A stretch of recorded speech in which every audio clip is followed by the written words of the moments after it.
नमस्कार विद्यार्थी मित्रांनो, क्रिएटिव्ह मॅथ्स मराठी या आपल्या लाडक्या युट्यूब चॅनलमध्ये तुमच्या सगळ्यांचं सहर्ष स्वागत आहे. इयत्ता 6वी गणितावर आपण चर्चा करतोय. सिलेबस बदललाय, नवीन अभ्यासक्रम, नवीन वर्ष, नवीन शाळा, नवीन पुस्तक. मित्रांनो, चर्चा करूयात इयत्ता 6वीचं पहिलं प्रकरण, नवीन अभ्यासक्रमाचं 2026चं. या पहिल्या प्रकरणाचं नाव आहे गणिताच्या त्रिमितीय आकार. मित्रांनो, त्रिमितीय आकार म्हणजे काय ते आपण जाणून घ्यायचा प्रयत्न करणार आहोत. आता सुरुवातीला ही ऍक्टिव्हिटी समजून घ्या मित्रांनो. संकल्पना समजणं खूप गरजेचं आहे. संकल्पना समजल्या नाही तर विषय गंभीर होऊ शकतो. बघा, खालील वस्तूंचे आकार ओळखा आणि त्यांचे द्विमितीय व त्रिमितीय आकार असे वर्गीकरण करा. आता त्रिमितीय म्हणजे 3 मितीय. आता द्विमितीयचा जर विचार केला, आता समजा मी इथे एक आयत काढलाय.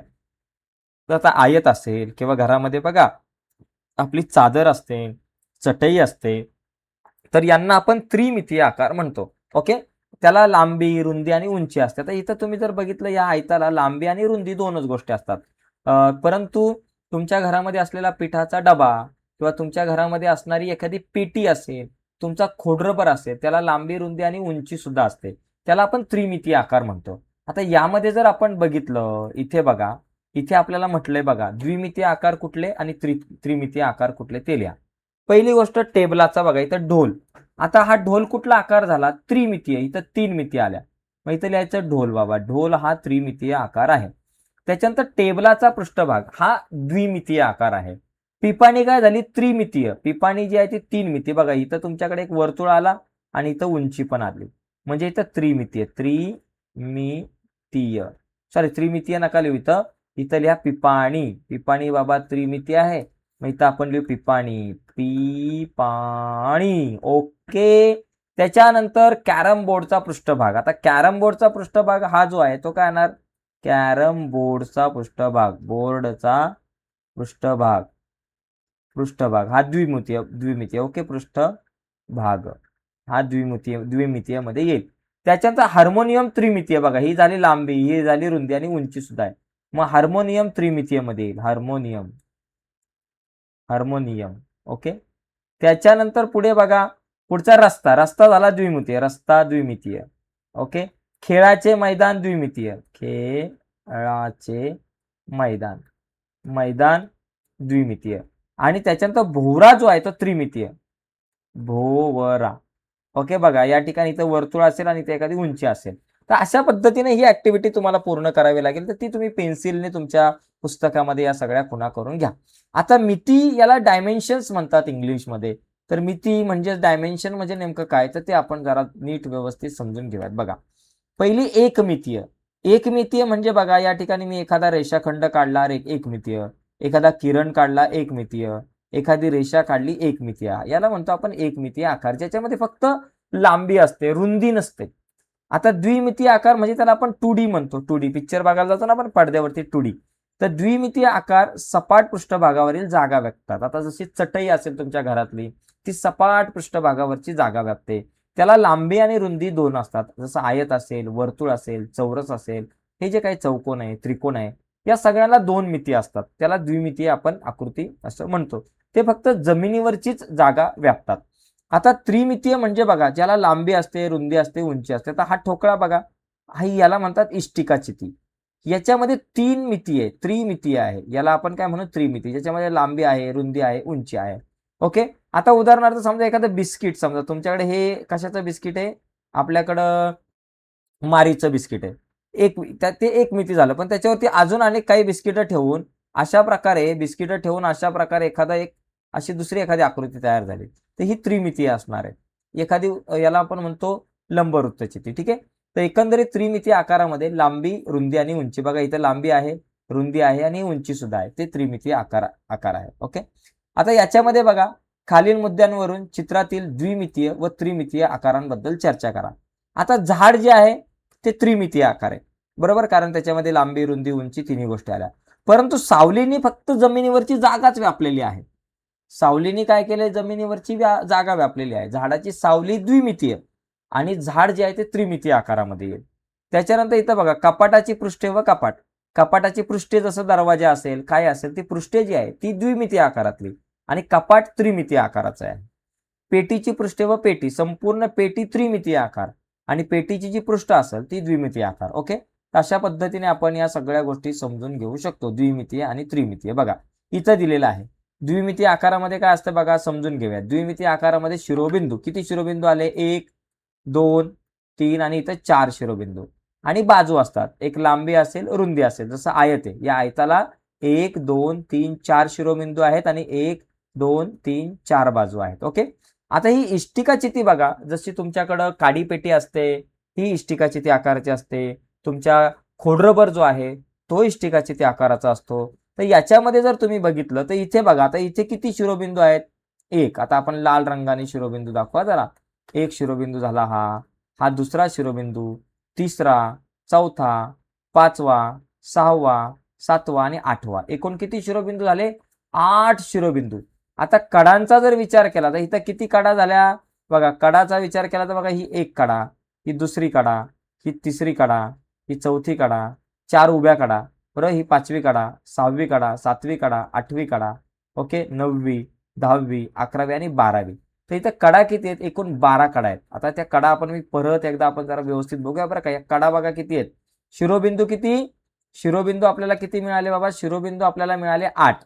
ओके, आता कडा किती आहे बघा, आपण या ठिकाणी बघू. कडा बघा, कडा किती झाल्या बघा, ही 1, ही 2, ही 3, ही 4, खाली 4 कडा आणि वरती 4 कडा. वर बघा 4 झाल्या, 5 6 7 आणि 8, वर 4 कडा म्हणजे 8 कडा. त्याच्यानंतर बघा उभ्या 4 आहेत. 8 नंतर ही 9 बघा, ही 10 नंबरची कडा, ही 11 नंबरची उभी आणि ही 12 नंबरची कडा. किती झाल्या, 12 कडा होतात. आणि पृष्ठांचा जर विचार केला तर इथे एकूण किती पृष्ठ असतात ते पण आपण जरा थोडंसं समजून घेऊयात. पृष्ठ बघा, पृष्ठे म्हणजे काय, हे आयत एकूण किती आहेत इथं जर तुम्ही विचार केला ना तर एकूण इथं पृष्ठे जी आहेत ती आपण बघूयात किती आहेत. पृष्ठे बघा, आता हे समोरचं एक पृष्ठ दिसलं तुम्हाला, हे एक पृष्ठ आहे, बरोबर, हे एक पृष्ठ. अशी एकूण 6 पृष्ठ या ठिकाणी आहेत. समोरचं एक आणि त्याच्या मागचं एक, अशी 2 पृष्ठ. उजव्या बाजूचं एक, डाव्या बाजूचं एक, 3 4 पृष्ठ. वरचं एक आणि खालचं एक, अशी 5 आणि 6 पृष्ठ एकूण या ठिकाणी आपल्याला दिसून येतील. एकूण किती पृष्ठ दिसतील इथे, एकूण आपल्याला 6 पृष्ठ असतील असं या ठिकाणी आपल्याला दिसतंय. ठीक आहे, तर अशा पद्धतीने या सगळ्या संकल्पना आपल्याला समजून घेता येतील. आता इथे द्विमितीय आकार आणि त्रिमितीय आकार यांच्यामध्ये काही फरक आहे, तर हा फरक जरा नीट समजून घ्या. बघा, पहिली गोष्ट, 2 बाजूंचा सामायिक बिंदू हा शिरोबिंदू असतो द्विमितीय आकारामध्ये. 3 किंवा 3 पेक्षा जास्त कडांचा सामायिक बिंदू हा शिरोबिंदू असतो. आता बघा, इथे 2 बाजूंचाच एक शिरोबिंदू आहे आणि इथे बघा, ही एक कडा, दुसरी कडा आणि तिसरा कडा, 3 कडांचा मिळून एक शिरोबिंदू तयार झाला आहे.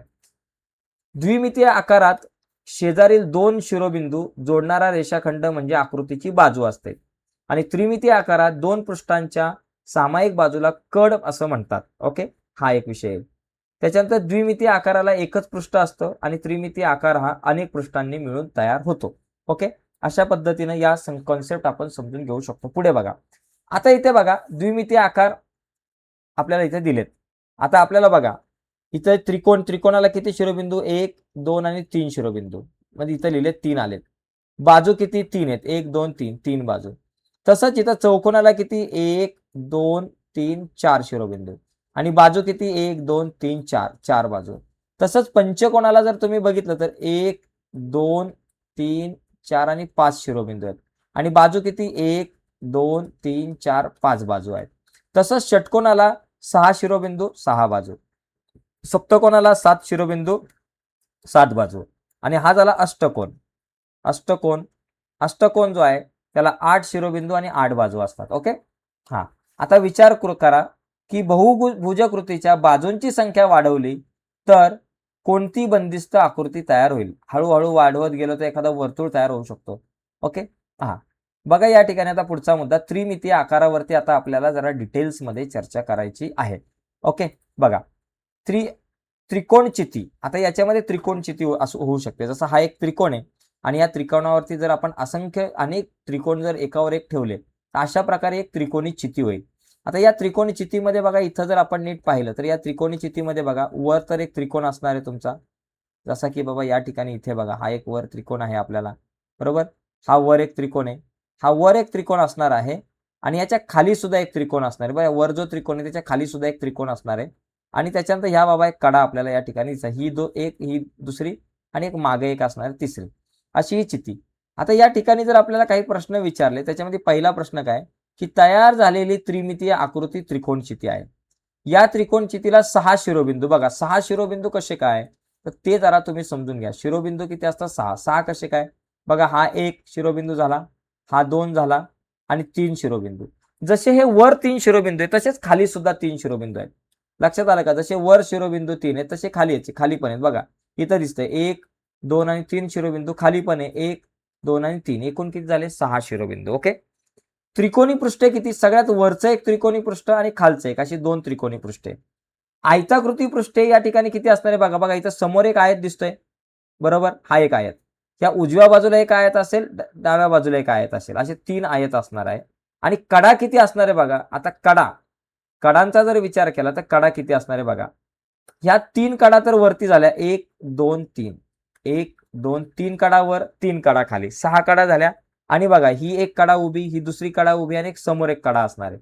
बघा 1 2 आणि 3 आहेत ना, सॉरी 1 2 आणि 3, अशा 6 कडा असणार आहे. ओके. वरच्या त्रिकोणाच्या 3 कडा, खालच्या त्रिकोणाच्या 3 कडा आणि उभ्या 3 कडा, असे एकूण 9 या ठिकाणी कडा आपल्याला दिसतील. ओके. त्रिकोणी चितीला 6 शिरोबिंदू, 2 त्रिकोणी पृष्ठे, 3 आयताकृती पृष्ठे आणि 9 कडा या ठिकाणी असणार आहेत. आता इष्टिका चिती किंवा चौकोन चिती. आता बघा अशा प्रकारे हा आयत आहे. या आयतावर जर असंख्य आयत ठेवले तर काय होईल बाबा? वरील पृष्ठ बघा, आपल्याकडे एकूण पृष्ठ जर बघितली तर 6 पृष्ठ असतात. जसं तुमच्याकडे सापशिडीचा ठोकळा आहे त्याला 6 पृष्ठ असतात, तशीच या इष्टिका चितीला सुद्धा 6 पृष्ठ असणार आहे. ओके. एकूण इथं शिरोबिंदू किती असणार बघा, 1 2 3 4, वर 4 शिरोबिंदू झाले, 5 6 7 8, खाली 4 शिरोबिंदू, 8 शिरोबिंदू. आयताकृती पृष्ठे किती? 6 आहे, मी तुम्हाला आता सांगितलं. आणि कडा किती असतात? एकूण 12 कडा असतात इथे. बघा 12 कडा या ठिकाणी असणार आहे. बघा वरच्या 1 2 3 4, वरच्या 4 कडा, खालच्या 4 कडा आणि उभ्या 4 कडा, असे एकूण 12 कडा या ठिकाणी असणार आहेत. ठीक आहे. हा झाला इष्टिका चिती किंवा चौकोनी चिती. त्याच्यानंतर वृत्तचिती म्हणजे दंडगोल. दंडगोलामध्ये बघितलं तर बघा हा एक वर्तुळ आहे, त्याच्यावर आणखी काही वर्तुळ ठेवले तर अशा प्रकारे दंडगोल होतं. जसं आईने घरामध्ये ज्या डब्यात पीठ ठेवलेलं असतं तो पिठाचा डबा. तर याच्यामध्ये वर्तुळाकार पृष्ठ 2 असतात, एक वर्तुळाकार पृष्ठ असतं आणि खाली एक वर्तुळाकार पृष्ठ असतं, बरोबर. वक्रपृष्ठ एकच असतं, अशा प्रकारे वक्रपृष्ठ जे आहे ते एक असतं. ओके. आणि वर्तुळाकार कडा 2 असतात, खाली एक वर्तुळाकार कडा आणि वर एक. तर याच्यामध्ये बघा दंडगोलाला 2 वर्तुळाकृती असतात, एकच वक्रपृष्ठ असतं आणि 2 वर्तुळाकार कडा असतात. ओके. आता सूची म्हणजे पिरॅमिड. सूची म्हणजे काय बाबा? या ठिकाणी बघा त्रिकोणी सूची, आता सूचीमध्ये 2 आहेत, त्रिकोणी सूची आणि चौकोनी सूची. आता त्रिकोणी सूचीमध्ये बघा खाली त्रिकोणी अशा प्रकारे, हा बघा हा एक त्रिकोण तुम्हाला या ठिकाणी इथे खाली दिसतोय, याला आपण जरा व्यवस्थित डार्क करूया म्हणजे चांगल्या प्रकारे दिसेल. हा एक त्रिकोण आपल्याला या ठिकाणी दिसला, बरोबर. आता हा जो त्रिकोण आहे ना एक खाली, तर या त्रिकोणाचा वापर करून आता जरा नीट व्यवस्थित जरा समजून घ्या. हा खाली एक त्रिकोण आहे, बरोबर, तळाचे पृष्ठ आहे त्रिकोणी आणि या त्रिकोणावरती बघा हा इथून एक त्रिकोण तयार होईल अशा प्रकारे. बघा हा वरचा, बरोबर, वरचा एक त्रिकोण जरा नीट व्यवस्थित आपण काढूयात. बघा या ठिकाणी हा एक त्रिकोण तुम्हाला तयार होताना दिसतोय. लक्षात घ्या बघा, सूचीला शिरोबिंदू बघा किती आहेत, हा एक त्रिकोण तयार झाला, हा इकडचा दुसरा त्रिकोण तयार झाला, 2 त्रिकोण दिसले, हा एक आणि हा एक 2 आणि एक समोरचा असा त्रिकोण आहे. अशी मिळून ही त्रिकोणी सूची जी आहे ती तयार होणार आहे. आता या त्रिकोणी सूचीच्या संदर्भातले काही प्रश्न जर बघितले, मुद्दे जर बघितले, पहिला मुद्दा शिरोबिंदू किती असतात बघा, 1 2 3 आणि ह्या वरचा 4 शिरोबिंदू. त्रिकोणी पृष्ठे किती असतात बघा, खालचं एक पृष्ठ आणि वरती 3 पृष्ठ असणार आहे, असे 4 पृष्ठे. आणि कडा किती असणार आहे बाबा? या सूचीचा जर तुम्ही विचार केला तर या सूचीला कडा किती असतात बघा, ही एक कडा, बरोबर, ही दुसरी कडा झाली, ही तिसरी कडा, ही चौथी कडा, ही 5वी कडा आणि ही 6वी कडा, एकूण 6 कडा असतात. ओके. चौकोनी सूचीचा जर विचार केला तर चौकोनामध्ये बघा शिरोबिंदू जर बघितलं तर बघा खाली असा एक चौकोन असतो आणि नंतर बाकी 4 त्रिकोण एकमेकांना जोडलेले असतात. चौकोनामध्ये बघितलं, 10 मिनिटं, 1 2 3 आणि 4, खाली 4 शिरोबिंदू आहेत आणि हा वरचा एक शिरोबिंदू, एकूण किती शिरोबिंदू झाले? 5 शिरोबिंदू. आणि त्रिकोणी पृष्ठे किती? 1 2 3 आणि 4 त्रिकोणी पृष्ठे असतात. कडा किती असतात? कडा बघा खालच्या चौकोनाच्या 4 कडा आणि वर बघा 1 2 3 4 कडा, एकूण 8 कडा असणार आणि चौकोनी पृष्ठभाग खालचा एकच असणार आहे. अशा पद्धतीने आपण हे जरा समजून घेऊ शकतो. आणि शंकूचा जर विचार केला तर या शंकू बघा, ह्या आकृतीला शंकू म्हणतात. जसं तुमच्याकडे असलेली जोकरची टोपी असेल, आईस्क्रीमचा कोन असेल, तर त्याच्यामध्ये खाली वर्तुळ असतो आणि या वर्तुळ खाली खालचा भाग जो आहे तो वर्तुळाकार असतो आणि हा जो आहे तुमचा वक्रपृष्ठ असतो. याच्यामध्ये शिरोबिंदू फक्त एकच दिसणार आहे. इथं एकच शिरोबिंदू असतो. वर्तुळाकार कडा जी आहे ती तर तुम्हाला एकच दिसणार. वर्तुळाकार पृष्ठ सुद्धा तुम्हाला एकच दिसणार आणि हे जे वक्रपृष्ठ आहे ते सुद्धा तुम्हाला इथं एकच दिसणार आहे. गोलाचा जर विचार केला तर याच्यामध्ये कडा आणि शिरोबिंदू नसतात. ठीक आहे. आता सराव संच 1.1 बघा, सराव संच 1.1 मध्ये जर बघितलं तर यामध्ये बघा, एक मिनिट फक्त बघा, हा सराव संच 1.1 आणि त्याचबरोबर सराव संच 1.2 असेल. हा जो पुढचा जो सगळा भाग आहे तो आपण पुढच्या व्हिडिओमध्ये बघूया. तर आजच्या चर्चेमध्ये आपण काय केलं की एकंदरीत या धड्याचं एक आपण थोडंसं विश्लेषण केलं. आता ह्या सगळ्या गोष्टी तुम्ही सुद्धा सोडवू शकताय, पण मी पुढच्या व्हिडिओमध्ये तुम्हाला हा सराव संच 1.1 आणि सराव संच स्वाध्याय 1 जो आहे याच्यावरती आपण पुढच्या व्हिडिओमध्ये चर्चा करूया. तर आजच्या चर्चेत इथेच थांबूयात. नक्कीच तुम्हाला व्हिडिओ आवडले असेल तर व्हिडिओला लाईक करा. नवीन असाल आपल्या चॅनलवर आणि अजूनपर्यंत मित्रांनो आपला चॅनल सबस्क्राईब नसेल केला तर आत्ताच आपला चॅनल सबस्क्राईब करा आणि त्या बाजूला असलेलं बेलचं बटन दाबायला विसरू नका. धन्यवाद मित्रांनो. बाय सर्वांना.